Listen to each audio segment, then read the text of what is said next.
Hey everybody, welcome to Brick Vault. Today is another LEGO Top 10 Mocks of the Week episode where I show you the coolest custom creations I happen to find people building in LEGO bricks throughout this last week. Big surprise being the beginning of October, a lot of the Shiptember builds at the end of September have been revealed. In general, lots of large models this week, some really creative projects. Check out the links in the description below if you want to learn more about these designers. And also this last week, the custom building instructions that have popped up in the web store come from the designer Louis Meany. This is officially wave 6 of new lightsaber hilt designs. There was a video game theme this time around. You've got Darth Revan, Darth Malgus, Starkiller, and Ramkota as lightsaber builds. They are just excellent models that fall in line with the rest of his amazing creations. If you wanted to build any of these for yourself, the instructions can be found at our web store, www.brickvault.toys. Now let's jump into some honorable mentions of the week before top 10. From Two Colored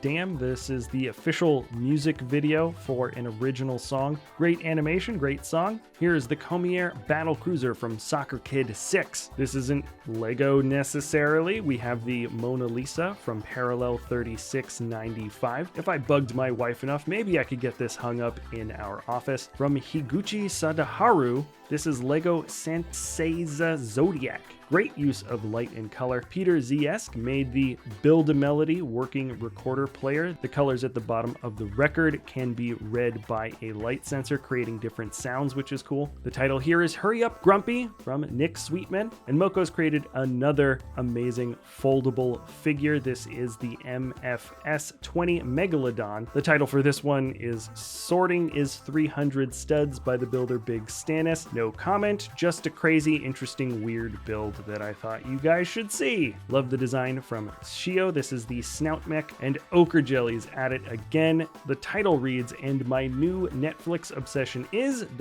We've got Squid Game. Not gonna lie, I already finished this series. And a fun anecdote, there's a lot of F-bombs in the original dialogue, but they just don't translate it into English at all, or at least very rarely. It is a solid show. Think As the Gods Will, Battle Royale, Hunger Games, but a little bit more grounded and definitely better character development. Lepra Lego has an absolutely amazing train station. This is something that I think would be so perfect as a modular design. Lee Nuo built a wonderful toucan. Vionat built Lola, the 1962 Chevrolet Corvette from Marvel, Agents of S.H.I.E.L.D., and Sarah Bayer has another stunning modern architecture design under her belt. This is titled Dryleaf Cottage Mock. All right, let's jump in now to top 10. Posted originally from Sylon-tw, we have the LEGO Ninjago City collab. Remember a couple weeks ago, I showed you 1/16 of this total project. There were several different designers involved, and now looking at it in its complete form with just some great shots here, you get a much better idea of what this water city looks like. The colors are amazing, the techniques are awesome, there's so many cool details. Looking closer and closer and closer, it's definitely worth taking some extra time to check out some of these models in the description below. And now let's jump over to Cy Mox. He built a Calvin and Hobbes mini diorama. The character faces are captured super well at this scale. I like the slightly upturned tile pieces for the log. It really makes it feel a little bit more organic. Look at the water build details. That's a really fun touch. And it's just a great model that definitely brings me back to the original comics. Here's another amazing Shiptember build from Brandon Griffith. This is IcePlanet 2002, ThePick. The designer says this is his first ever Shiptember participation build. It is absolutely massive. I love the rounded cylindrical base in the back and the clean modern approach to so much of the build styling for this huge ship. Personally, for me, this was my first version of any space theme that I encountered as a kid, so it definitely brings me back, and it's just a striking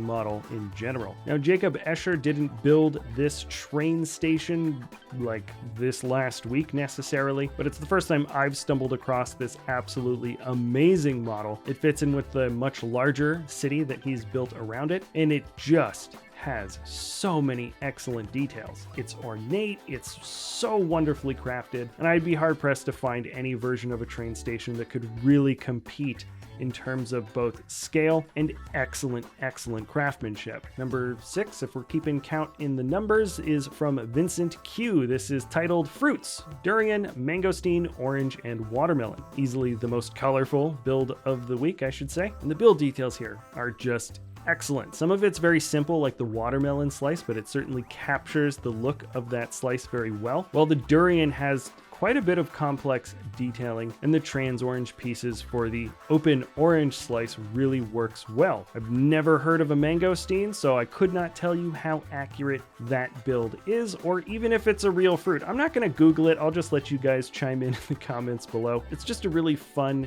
still life equivalent of a piece of Lego art, and it certainly breaks things up in terms of a lineup for top 10. Let's move on over to the Volkswagen T1 brick mock from RGB 900. Now, I don't know if the original T1 ever had a trailer equivalent of what we're looking at here, but it certainly is a fun approach for a model. It's a really unique take on a classic car design. It looks to be built minifigure scale, and with that you have some pretty expert techniques hidden on the internals in order to get the shapes just right at this smaller size. With Halloween on the way, let's have a slightly spookier looking build from Ventum Vox. This is Shadow Over Fishing House. I don't think it's got any Halloween direct references. It just is kind of spookier, creepier build. The stonework is excellent for the main house. The lighting also works really well for this build stylistically. All the colors here are muted quite low. Even the water is built on a black base with just trans clear, and with that you get a creation that feels more realistic. Like it's not necessarily trying to be spooky, it just naturally comes off much darker and much more serious than the average house build that you would see. Anyways, let's jump on over now to a model from Frost. Look at this Shiptember design. The title is The Lovely Trina. We have some great brick built lettering on both the top and the bottom. Flashy colors, and the premise or universe behind this model is actually pretty fun. It is a traveling ship that sells pre-owned rovers. So you can see them all showcased on the side of the ship there. And the idea is that there's like a shortage of some type of supply, so pre-owned rovers are in high demand, and so you have all these fun little colorful rover designs plucked onto the side. And then it also makes sense that this ship is built with such bright flashy colors, because essentially it's just a gigantic moving advertisement. Great model, great universe. And now let's jump over to a build from Pierre E. Fieschi, and the title for this massive ship is Shelburne Deep Space Rescue Craft. So the universe of this model feels a little bit more grounded, but I love that the designer still stuck with some really bright, flashy colors like the teal and yellow. The shaping is really fun here. This is just kind of a showcase of some cool techniques. If you look closely at the underside, you'll see some teal brick separators that create a wonderful flush little angle at the base. We've got some great builds for larger arms that can stick out and presumably grab craft that need rescuing. And now that I think about it, maybe the bright flashy colors make sense for a rescue ship.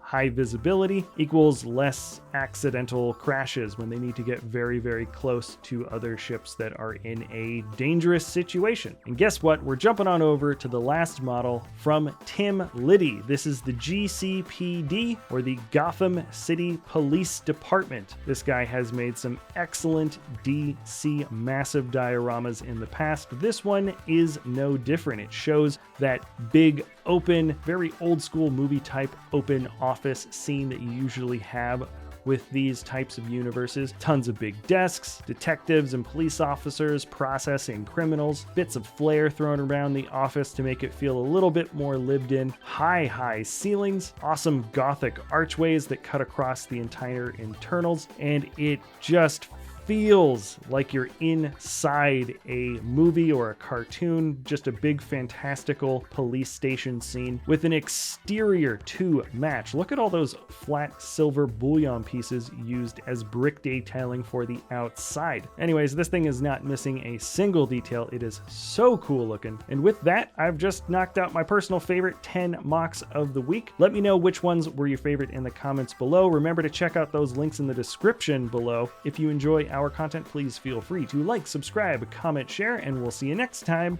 at Brick Vault.